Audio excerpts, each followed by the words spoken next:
नमस्कार, स्वागत है आप सभी का इस हमारे खास कार्यक्रम कोरोना पर नजर पे। मैं हूं आपके साथ आरेंद्र। देश और दुनिया भर में कोरोना के खिलाफ किस प्रकार से जंग चल रही है, इस पर क्या कुछ ताज़ा अपडेट है, इसके बारे में हम आपको रूबरू कराएंगे। किस प्रकार से भारत में सुधरने वाले मरीजों की संख्या में इजाफा हो रहा है, तो वहीं जो वैश्विक मृत्यु दर है उसके मुकाबले भारत में मृत्यु दर की संख्या काफ़ी कम है, और किस तरह से दवाई और वैक्सीन को लेकर देश दुनिया भर में लगातार प्रयास चल रहे हैं, इस पर हम आपको कराएंगे रूबरू। लेकिन सबसे पहले देश भर में क्या कुछ अपडेट है इस वक्त कोरोना वायरस के मामलों का, उस संख्या से आपको रूबरू कराते हैं। देश में कोरोना वायरस के सक्रिय मरीजों की संख्या 83,004 हो गई है, जबकि 64,425 मरीजों का इलाज हो चुका है। उसके बाद वो अस्पताल से घर भी जा चुके हैं। तो वहीं कोविड-19 के कारण अभी तक देश में 4,337 लोगों की मृत्यु भी हो चुकी है। लेकिन बेहतर बात यह है कि करीबन 64,500 लोग कोविड की इस बीमारी से आगे निकल के ठीक हो चुके हैं और घर एक तरीके से जा चुके हैं। तो ये अपने आप में महत्वपूर्ण बात है। और किस तरीके से इस वक्त की तमाम जो सुर्खियां हैं उस पर आइए नजर डालते हैं।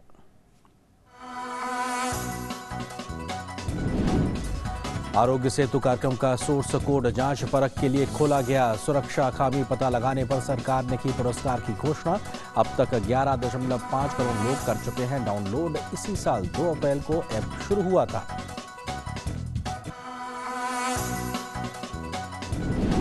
देश में अब तक हुए 32,42,000 कोरोना की जांच। सरकारी और निजी कुल 624 लैब में हो रही है कोरोना की टेस्टिंग।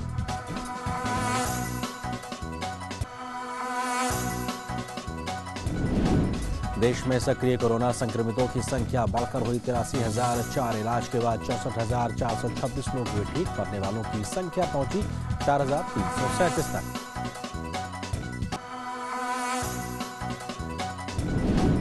देश में कोरोना मरीजों के ठीक होने की दर पहुंची 42.44%। भारत में मृत्यु दर 2.86%, जबकि वैश्विक औसत आंकड़ा है 6.36%। महाराष्ट्र में सबसे ज्यादा मामले आ रहे हैं सामने। 54,000 से ज्यादा लोग हो चुके हैं संक्रमित। गुजरात, तमिलनाडु, दिल्ली में भी मामले बढ़ने का सिलसिला है जारी।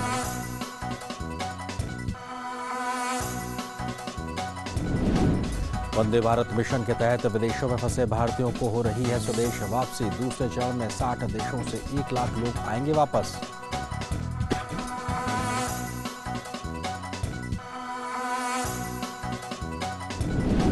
विदेशों से भारत आने वाले भारतीयों के लिए संस्थागत क्वारंटाइन को 14 दिनों से घटाकर किया गया 7 दिन। गृह मंत्रालय ने होटलों को सिर्फ 7 दिन का किराया लेने के दिए आदेश।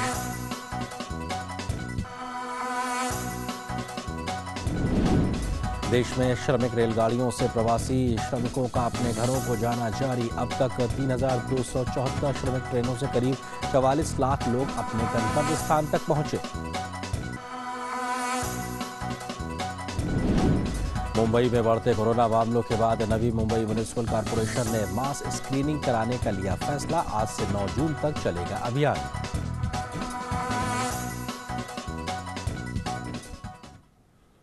तो कोरोना से जुड़ी देश की बड़ी खबरों के बाद अब देखते हैं अंतर्राष्ट्रीय स्तर पर क्या है कोरोना का ताजा हाल।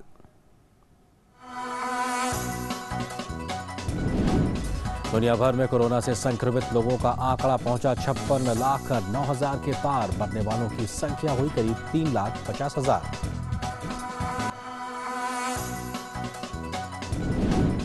कोविड-19 का कोई स्थायी इलाज न होने के बाद भी दुनिया भर में करीब 23 लाख लोग हो चुके हैं ठीक। अस्पताल से छुट्टी लेकर पहुंचे घर।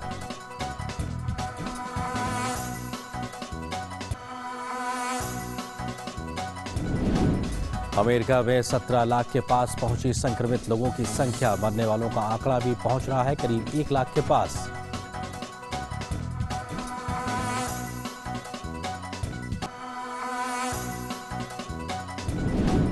ब्राजील में तेजी से बढ़ा कोरोना का कहर। 3,92,000 लोग हुए प्रभावित। तो रूस में भी कोरोना के मामलों की संख्या पहुंची 3,71,000 के पार।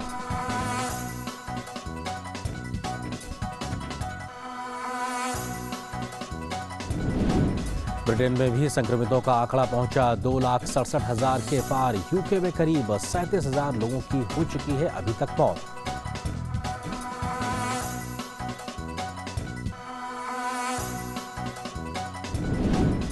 स्पेन में 2,36,000 लोग आए कोरोना की गिरफ्त में 27,000 के पार पहुंचा मरने वालों का आंकड़ा।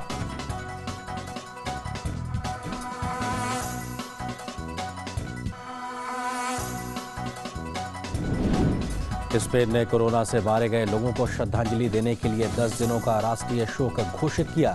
राष्ट्रीय शोक आज से शुरू होकर 5 जून तक रहेगा जारी।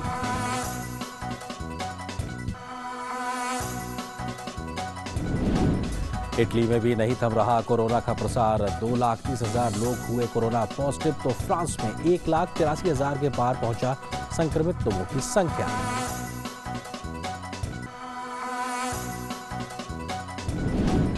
जर्मनी में 1,81,000 लोग हुए कोविड-19 से संक्रमित। तुर्की में कोरोना की गिरफ्त में आए करीब 1,59,000 लोग।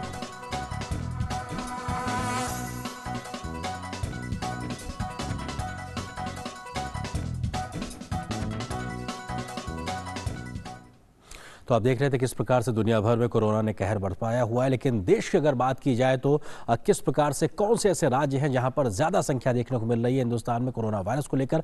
आइए हम आपको मैप के माध्यम से, आंकड़ों के माध्यम से समझाने की कोशिश करते हैं। सबसे ज्यादा प्रभावित कहीं ना कहीं महाराष्ट्र है। यहाँ पे अगर कुल संख्याओं की अगर बात की जाए तो लगभग 54,000 या 55,000 के आसपास के मामले पहुंच चुके हैं, जबकि मृतकों की संख्या भी लगभग 1,800 के आसपास पहुंचती नजर आ रही, लेकिन ठीक हो सकने वाले लोगों की संख्या भी लगभग 17,000 के आसपास है। तो महाराष्ट्र सबसे ज्यादा प्रभावित है। इसके अलावा दूसरे नंबर पर दक्षिण का राज्य तमिलनाडु है, जहां पर करीब 18,000 मामले आ चुके हैं। सक्रिय मामले लगभग 8,000 के आसपास है। तो लगभग 9300 लोग ठीक भी हो चुके हैं, लेकिन 127 लोगों की मृत्यु भी हो चुकी है। तो तमिलनाडु दूसरे नंबर पर है। तीसरे नंबर पर इधर गुजरात की बात की जाए तो गुजरात में लगभग 15,000 मामले आ चुके हैं लगभग, और सक्रिय मामलों की बात की जाए तो 6767 मामले हैं, जबकि 7139 लोग ठीक हो चुके हैं, जबकि 915 लोग अपनी जान भी गुजरात में गंवा चुके हैं। तो तीसरा महत्वपूर्ण राज्य जहां पे ज्यादा संख्या है। वहीं दिल्ली की बात की जाए तो भले ही इलाके के आधार पर कम हो, लेकिन यहाँ पे आबादी ज्यादा और ऐसे में यहाँ पे केसेस भी ज्यादा आ रहे हैं। लगभग 14,500 मामले अभी तक आ चुके हैं और लगभग 7,000 सक्रिय मामले हैं। तो ठीक हो चुके लोगों की संख्या भी 7200 को पार कर चुकी है, लेकिन 288 लोगों की दिल्ली में मृत्यु हो चुकी है कोरोना की वजह से। इसके अलावा हम अगर बात करें तो हम राजस्थान भी, यहाँ पे शुरुआती समय में बहुत तेजी से नंबर बढ़े थे, लेकिन अब अपेक्षाकृत नंबर तो ज्यादा हुए हैं, लेकिन उतनी रफ्तार नहीं है। यहाँ पर भी लगभग 7500 के आसपास मामले आ चुके हैं। तो वहीं अगर बात की जाए ठीक हो चुके लोगों की तो लगभग 4,171 लोग ठीक हो चुके हैं, लेकिन 170 लोगों की यहाँ जान भी जा चुकी है। तो ये भी अपने आप में चिंता वाली एक विषय है। उसके अलावा मध्य प्रदेश की बात की जाए तो 7,000 मामले हैं, 3,000 सक्रिय मामले हैं, लगभग 3689 लोग ठीक हो चुके हैं और 305 लोगों की मध्य प्रदेश में मृत्यु भी हो चुकी है। ये मध्य प्रदेश का आंकड़ा। और बात उत्तर प्रदेश की करते हैं तो उत्तर प्रदेश में लगभग 6548 मामलों की पुष्टि हो चुकी है, 2680 सक्रिय मामले हैं, 3698 लोग ठीक हो चुके हैं, लेकिन यूपी में भी 170 लोग अपनी जान गंवा चुके हैं। तो ये कुछ वो महत्वपूर्ण राज्य हैं जहां पे ज्यादातर मामले देखने को मिले। और पूरे देश की बात की जाए तो देश में 1,51,767 कुल मामलों की पुष्टि हुई है, 83,004 जो है कुल सक्रिय मामले हैं। लेकिन अच्छी बात यही है कि लगभग 65,000 लोग इलाज के बाद ठीक भी हो चुके हैं, लेकिन 4,337 लोगों की मृत्यु हो चुकी है। ये अपने आप में एक चिंता दिखाने वाला एक आंकड़ा है। तो अपने आप में कोशिश सरकार की यही है कि एक भी व्यक्ति की जान ना जाने पाए, लेकिन महामारी है, इसको लेकर कई प्रकार की दिक्कतें परेशानियां भी है। कुछ अब आपको हम ग्राउंड रिपोर्ट से भी रूबरू कराते हैं कि किस प्रकार से इस पूरे समय में काम चल रहा है। लगातार लोग भी आगे आए हैं, किस तरीके से जो दिक्कतें परेशानियां उसको कम करने के लिए सरकार और समाज से कई प्रकार के प्रयास किए जा रहे हैं। अपने घरों को लौटने वाले प्रवासी मजदूरों को उत्तर प्रदेश के गाजियाबाद बॉर्डर पर क्या क्या सुविधाएं दी जा रही हैं, इसका जायजा लिया हमारे संवाददाता अशोक श्रीवास्तव ने। देखिए इस खास रिपोर्ट में।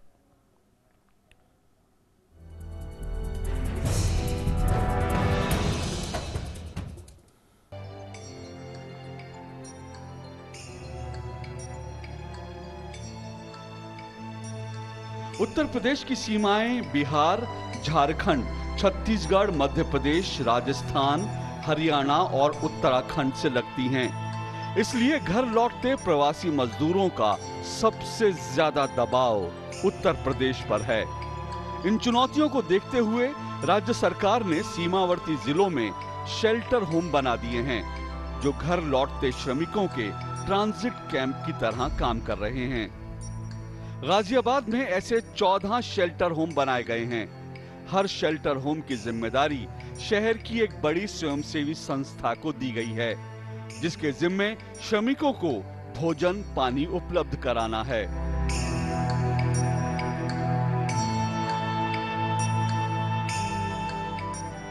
ये जो आप लाइन देख रहे हैं, पंक्ति देख रहे हैं, ये इस वक्त Cloud9 एक गाजियाबाद का एक सबसे बड़ा एक जो मैरिज हॉल है, वहाँ पर ये लाइन लगी हुई है। दरअसल प्रशासन ने, गाजियाबाद प्रशासन ने व्यवस्था ऐसी बनाई है कि जो भी लोग यहाँ पर आ रहे हैं उनको अलग अलग सेंटर्स पर ठहराया जा रहा है। इस तरह के कुछ कम्युनिटी सेंटर्स हैं, कुछ बारात घर हैं जहाँ उनको ठहराया जा रहा है, और जो हर तमाम इलाकों में जहाँ पे ठहराया जा रहा है वहाँ की व्यवस्था किसी न किसी गैर सरकारी संगठन को, एनजीओ को दी है कि जो भी लोग वहां पर आ रहे हों उनको भोजन और उनको जो है पानी आदि का प्रबंध, और साथ साथ मास्क भी उनके पास नहीं हो तो उसका प्रबंध किया जाए। ये जहां Cloud9 में है इस वक्त, यहाँ की व्यवस्था जो है वो दरअसल राष्ट्रीय स्वयंसेवक संघ का जो संस्था है सेवा भारती यहाँ का पूरा संचालन कर रही है। और यहाँ पर जितने लोग आ रहे हैं और उनके लिए किस तरह से व्यवस्था होगी वो देख रहे हैं। हमारे साथ प्रवीर जी हैं जो यहाँ की तमाम व्यवस्था देख रहे हैं। प्रवीर जी, किस तरह के बंदोबस्त यहाँ पर चल रहे हैं और कैसे कैसे आप लोग इसमें इन्वॉल्व हुए?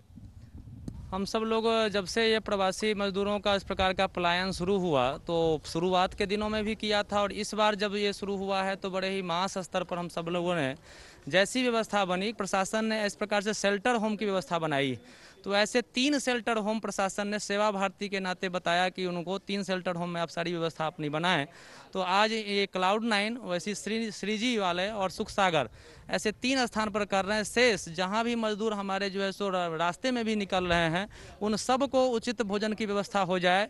जो समय जैसा होता है जलपान का समय तो उसमें जलपान की व्यवस्था, छोटे बच्चे हैं तो उनके लिए दूध की व्यवस्था, इन सब को सेवा भारती और उनके सुरक्षा के जो भी मानक हैं वो मास्क की व्यवस्था, इन सब को हम लोग पूरा कर रहे हैं। और जब तक इस तरह की समस्या रहेगी इसको हम अनवरत करते रहेंगे।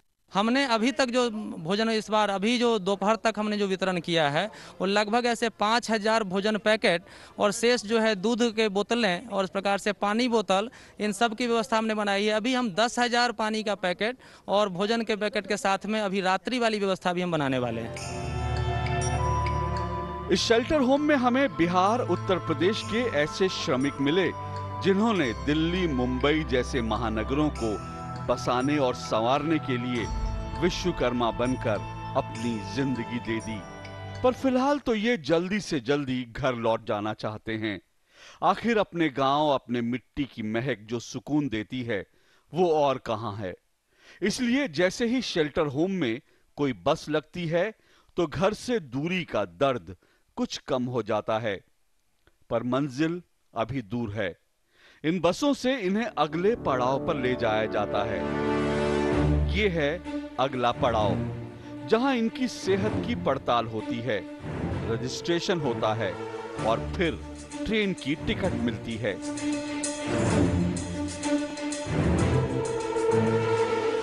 आप नीचे क्यों नहीं रख देते? सर पे रखा हुआ, थक जाओ। भारी है, नीचे रखेंगे फिर रखना सिर पे, जाना है लाइन में लग के। कहाँ से आ रहे हो आप? मैं नांगलोई से। नांगलोई से? हाँ। नांगलोई से इतना भारी बस्ता लेकर आ रहे हो? अब फिर क्या करें, रूम खाली करके आए तो बस्ता तो ले आनी है। तो रूम क्यों खाली करना पड़ा? हाँ, जब किराएदार मकान मालिक किराया मांग रहा तो खाली तो करनी है। कौन कौन दिल्ली से जा रहे हो? अच्छा लग रहा है? क्यों? क्योंकि पैदल चल रहे हैं ना।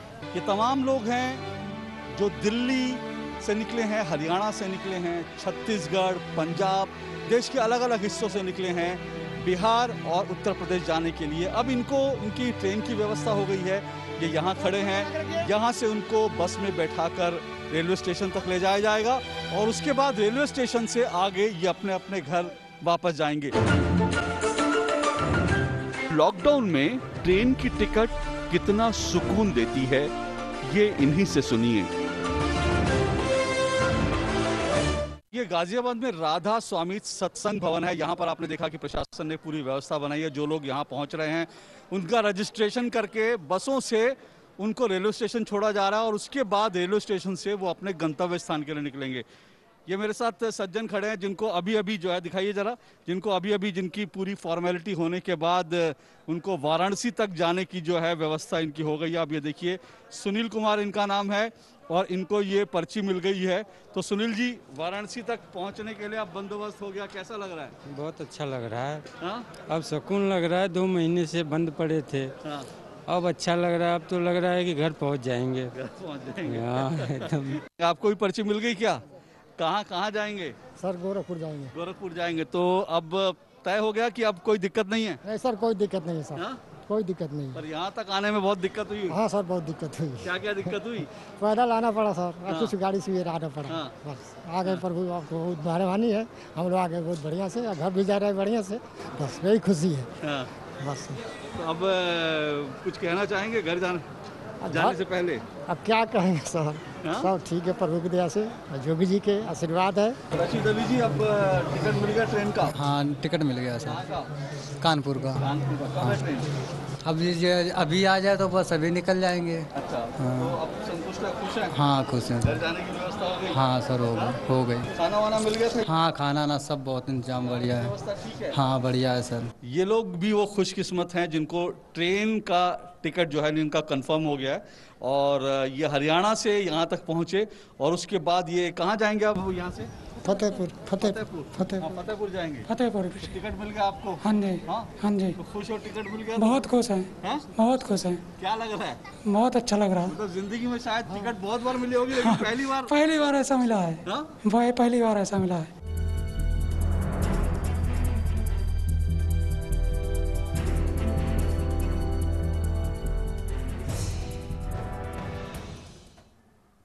तो लॉकडाउन के चलते किस प्रकार की परिस्थितियां हो गई, इसका जायजा कहीं ना कहीं ग्राउंड रिपोर्ट के माध्यम से हम आप तक पहुंचा रहे थे। वहीं कोशिश ये भी है कि लगातार इस प्रकार से रिसर्च किया जाए कि दवाई और वैक्सीन पर भी कहीं ना कहीं सरकार का फोकस नजर आ रहा है। भारत सरकार के प्रिंसिपल साइंटिफिक एडवाइजर के विजय राघवन ने कोरोना वायरस की दवाई और वैक्सीन को लेकर क्या कुछ कहा, आइए आपको सुनाते हैं।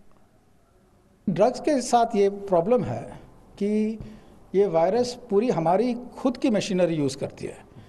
तो कोई जो भी ड्रग हो, ना सिर्फ वायरस को मारेगी, हमारे सेल्स को भी अफेक्ट करेगी। तो नई ड्रग जो सिर्फ वायरस को अफेक्ट करे वो बहुत मुश्किल है, लेकिन लोग कोशिश कर रहे हैं और इतने सारे लोग प्रयत्न कर रहे हैं बहुत रिपर्पसिंग के लिए और नए ड्रग के लिए। कई वैक्सीन के ट्रायल्स जो हैं डिफरेंट स्टेजेस होते हैं, अलग अलग स्टेज होते हैं, वो 2 या 3 अभी थोड़े आगे पहुंचे हैं। तो लगता है कि वैक्सीन आ जाएगी। तो लगातार प्रयास इस दिशा में जारी हैं कि दवाई और वैक्सीन किस तरीके से जल्दी उपलब्ध हो सके। तो वहीं ज़मीन पर किस प्रकार की व्यवस्थाएं करने को लेकर काम चल रहा, उसकी भी एक बानगी आपको दिखाते हैं। पुलिस का काम कानून व्यवस्था को सुचारू रूप से चलाना होता है, लेकिन इस लॉकडाउन में पुलिस ने जनता के बीच एक नई प्रकार की अपनी इमेज भी बनाई है। कोरोना महामारी के बीच पुलिस आम जनता को खाना खिलाने से लेकर अस्पताल पहुँचाने में अहम भूमिका निभा रही है। ऐसी ही एक बानगी पेश की है बिहार के किशनगंज जिले के कप्तान कुमार आशीष ने। कैसे, देखिए रिपोर्ट।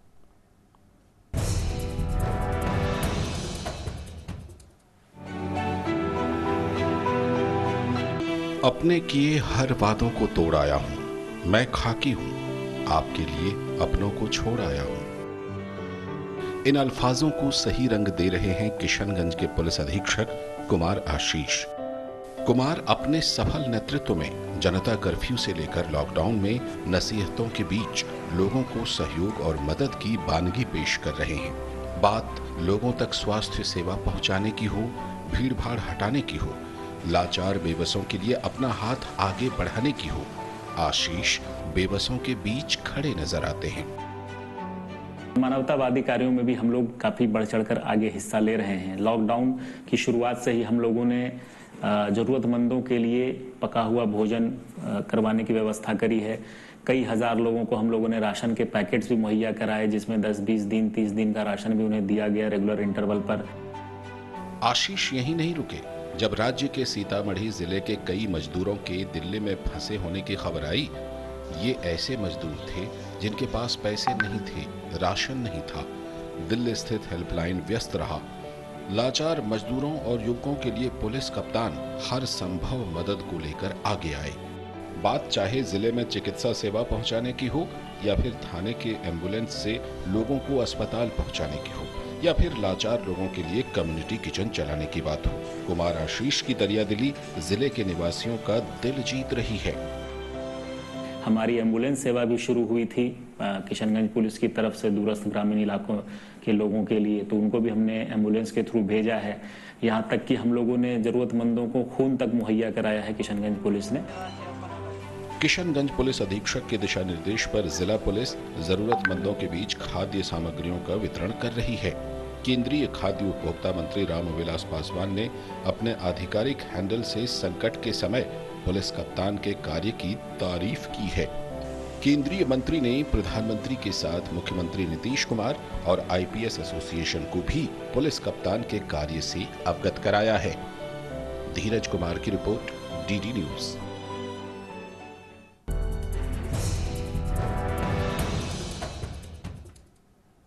और अब बात फेक न्यूज़ की। एक फेक न्यूज़ के अनुसार इस बात का दावा किया जा रहा है कि मुंबई और पुणे में मिलिट्री लॉकडाउन लगने जा रहा है, लेकिन ये खबर पूरी तरीके से झूठ है और ऐसी किसी भी खबर से केंद्र और राज्य सरकार ने पुष्टि नहीं की है और ना ही ऐसा कोई फैसला लिया गया है। इस अफवाह की वजह से घबराने की ज़रूरत नहीं है। मुंबई और पुणे में ऐसा कोई कदम उठाया नहीं जा रहा है, तो अपने आप में इस प्रकार की फेक न्यूज़ से बचने की ज़रूरत है। वहीं एक और गलत खबर के मुताबिक 4 लोगों की मौत का दावा किया गया कि इन लोगों की मृत्यु बद इंतजामी की वजह से हुई और ये लोग प्रवासी श्रमिक के तौर पर ट्रेन में सफ़र कर रहे थे, लेकिन यह खबर पूरी तरीके से गलत साबित हुई और भ्रामक तथ्यों पर आधारित इस खबर में कोई सच्चाई नहीं निकली। अपने आप में ये भी एक फेक न्यूज़ साबित हुई है। वहीं इसके अलावा एक और फेक न्यूज़ के मुताबिक एक चैनल ने दावा किया कि गृह मंत्रालय ने सभी राज्यों से स्कूलों को खोलने की अनुमति दे दी है, लेकिन इस प्रकार का कोई आदेश गृह मंत्रालय ने नहीं दिया है और ना ही सरकार के स्तर पर इस प्रकार का भी कोई फैसला लिया गया है। इस प्रकार से ये भी खबर अपने आप में एक फेक न्यूज़ साबित हुई है। गृह मंत्रालय के माध्यम से ऐसी किसी खबर की पुष्टि नहीं की गई है और अगर जो लोग इस प्रकार की खबर को देख रहे हैं तो वो ये जान लें, ये अपने आप में एक फेक न्यूज़ है।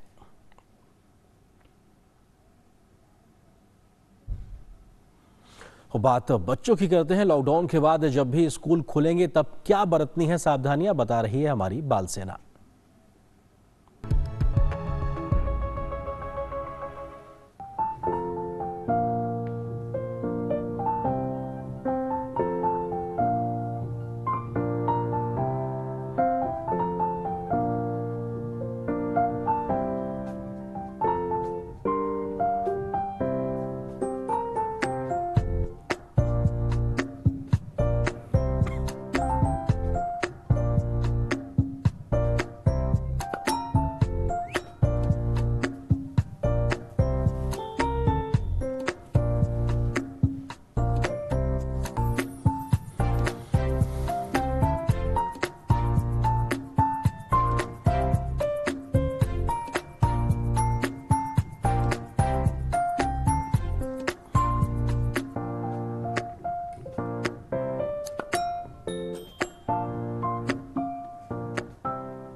और आइए अब देखते हैं कि हमारे सितारे घर पर रहकर क्या संदेश दे रहे हैं। और इस कड़ी में बॉलीवुड एक्टर आयुष्मान खुराना उन लोगों को क्या नसीहत दे रहे हैं जो मास्क लगाने में आनाकानी करते हैं।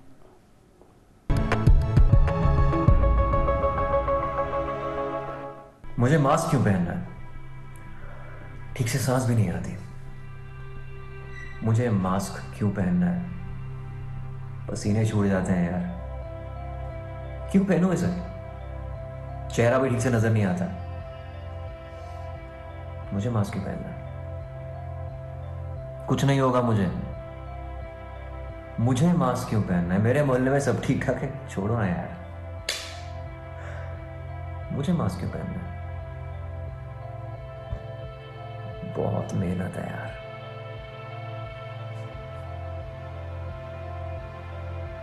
हाँ, मेहनत तो है। डॉक्टर्स, नर्सेज, सरकारी कर्मचारी, डिलीवरी बॉयज कड़ी से कड़ी मेहनत कर रहे हैं ताकि उनकी इस मेहनत पर पानी ना फिर जाए।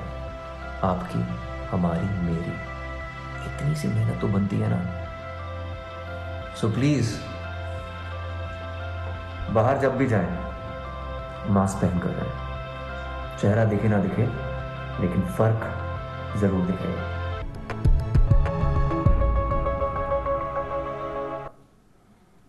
तो अपने आप में बेहद महत्वपूर्ण संदेश है कि अगर आप सार्वजनिक स्थानों पर जा रहे हैं तो मास्क जरूर पहनें, क्योंकि ये सरकार की गाइडलाइन के मुताबिक अनिवार्य है। और साथ ही साथ आप साफ सफाई का ध्यान रखें, अपने हाथ लगातार धोते रहें और उसके अलावा सोशल डिस्टेंसिंग का पालन करें।